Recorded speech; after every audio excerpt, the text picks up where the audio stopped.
God. Going too fast. I'm taking 3. I'm going for the St. Louis now. Oh, no. Son of a bitch. You get your 2? Yeah.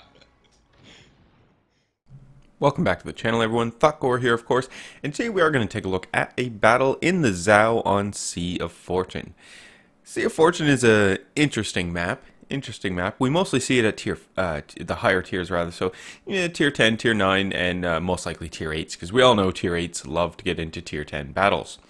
Anyway, interesting map. What makes it so interesting, I find anyway, is the way the islands are placed over at B, right? We've got these two large land masses. Now, there is actually a channel in between those islands that you can get ships through. But generally speaking, if you look at this map, I would sort of tend to think B and C would be easiest to take, right? Generally, if you just leave your ships out of A, then we don't have to worry about, whether or not our ships can fire into B and C. That being said, we can clearly see on the minimap that the majority of the team is actually going to go over to A. We do have, it is a tier 10 battle. There's 3 tier 10s on each side, so it's nothing too outlandish here.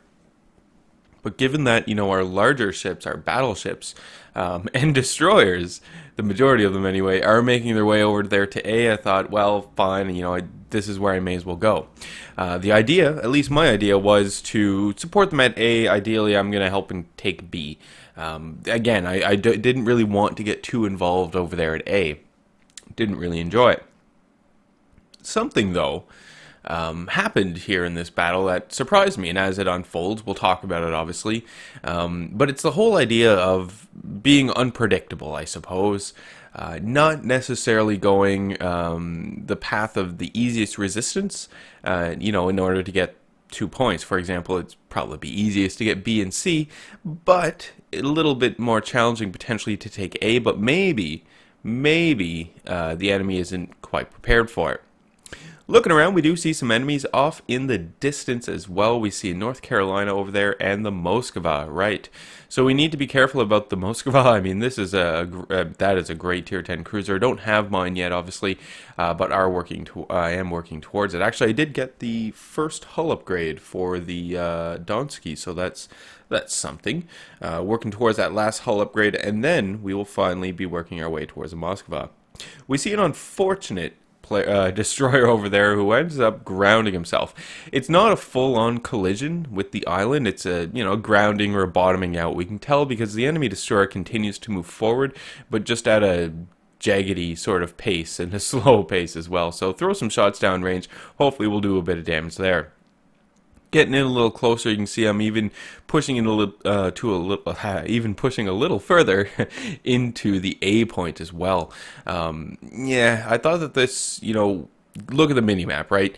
If we look at the minimap, the enemies are really putting the hurt on B there as well, and obviously I don't want to get in too close just yet, especially it being so early in the game. We have C, but C is being contested, so yeah, okay, I can, get behind A here, get behind this whole A thing, because at the very least, if we can at least have 2 points, I know it's going to be hard to hold B or C and A, but still, if we can get these points, that would go a long way to just helping us secure down some victory points here and get a lead over the enemy. Also, shooting down some enemy ships never hurts either. We are slowly capping that point. You can see I have an enemy cruiser off in the distance. We're going to fire some shots over the mountain here, see if we can't get that player on fire. Because, in the Zhao here, I do fire a lot of HE, but you never can discount the AP of the Zhao. The AP of the Zhao is amazing. And if I have a shot with the armor piercing, I'm definitely going to take it. But for now, given, that everyone basically bow on to me and whatnot, I am going to go for the old HE. So we see another enemy ship off in the distance. We launch our shots off of that player. That is the enemy Moskva, so we really want to try and get that guy gone. The Moskva is like a little battleship, basically. I'm really excited to get into her. I can't wait to see what it's about. I believe, too, that she'll have a little better survivability, just in terms of armor and whatnot. when compared to the Donskoy. Actually, I had a game of the Donskoy the other day, just to keep off topic. It was amazing. I breached the 100,000 mark. My team was winning. Everything was going fine. Right at the end, I think there were 2 enemy ships left. We were going to win regardless, but I decided to go real close in against a North Carolina or Iowa, potentially. I basically was on full health. And the player looks at me and killed me right at the end, dead. It was awful, but whatever. It happens. Another off-topic thing here: the church in what we see, or the cathedral or the castle, whatever you want to call it here on Sea of Fortune. Really nice touch there by Wargaming, just in terms of the aesthetics on the map. The maps are looking pretty damn awesome here, which is not too bad at all. So you can see I queued up the armor piercing. We're going to fire the armor piercing salvo off at the Thotgor. We get our citadel, fantastic. The high explosive is queuing up once again, because I wasn't sure. I assumed that this Thotgor is going to be getting out of here a whole lot quicker than he actually did, and as a result, I would probably have the stern of his ship and be ready for the high explosive in that case, but didn't actually happen. The Thotgor is now gone anyway, stuck around for the torpedoes to come in. Fine, no problem. More enemy destroyers off in the distance, and we do really want to watch out for these destroyers.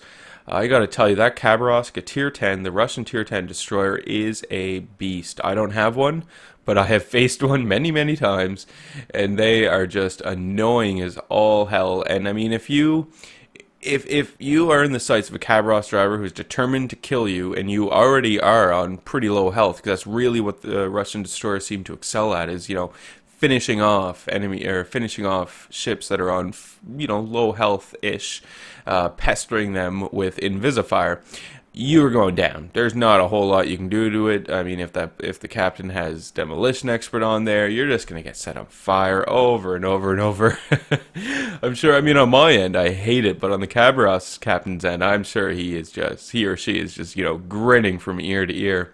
Anyway, our team does manage to take A, so this is good. We have lost C, however. C was a bit of a challenge, wasn't it? We did see that it was contested for quite some time. Luckily, though, the allied ships that we did have over there at sea did manage to pull out without actually dying. So there's that. So that's good. So we have A. We're moving in on B, right? We can see that I already have an enemy or an allied destroyer in B, starting to cap it. So this is excellent. We are going to try and get ourselves into a position to support this player. Maybe not directly, but definitely indirectly, just by shooting at some enemy ships that are making their way into B as well. At the very least, if I can do this, then hopefully I won't actually have to get into B and cap it out myself. Unfortunately for us, we do see that we're still contesting, I guess, but for a while there we weren't. Our destroyer did have to pull out a little, and in fact we did lose a destroyer as well in attempting this.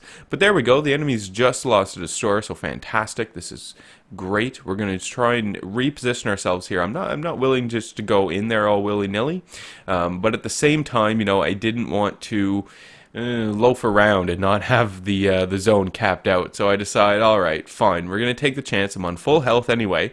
It's not full the beginning of the battle anyway, so I do have some hit points to spare here. So let's go ahead, get into the zone, help cap it out, and even push back some of these enemies. That would be fantastic. There's an enemy rune, so we do want to be careful against this player. Ideally, again, we don't want to show any broadsides to this rune captain whatsoever.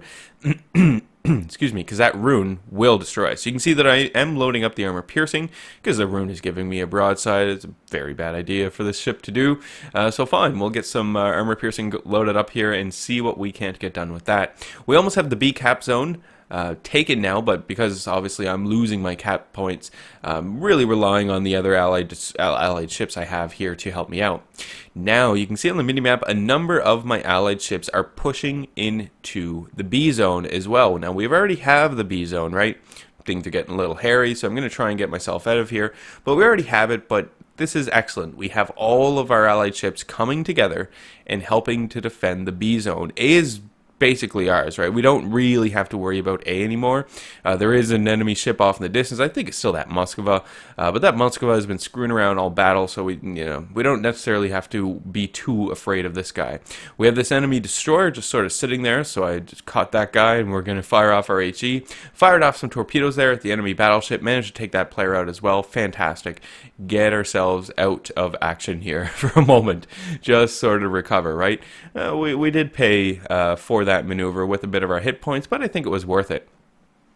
The unexpected. Doing the unexpected. So I'd mentioned this earlier in the video.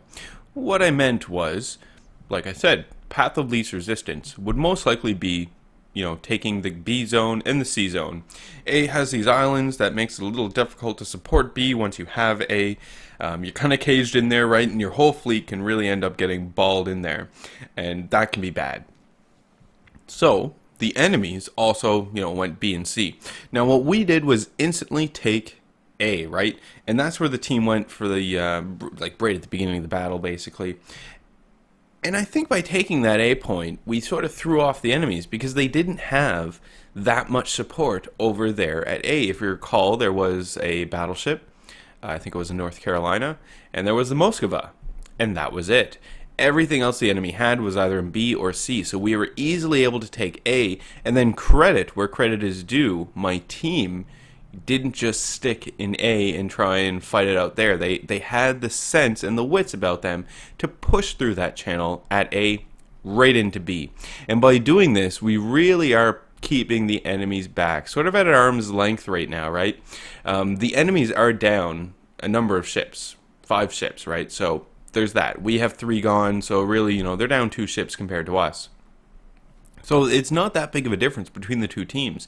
This team would still have the opportunity and the chance to, make a decisive push to get us out of this B zone, put up the defense at C, for example, which they're not doing at this time. So by doing this sort of unexpected, it really did, seemed anyway, in this battle, to throw them off. And it's something that I have been thinking about and trying to wrap my mind around in doing the unexpected.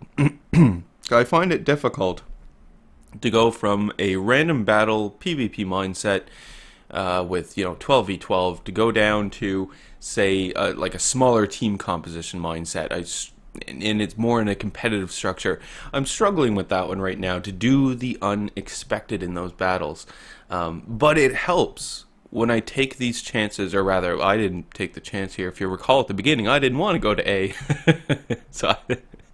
But by seeing these chances being taken, and by seeing, some success come from them, and understanding that success, I think is going to go a long way in helping me just get my mind around that for, competitive play and whatnot. So it's interesting, and this was a good battle. Did well.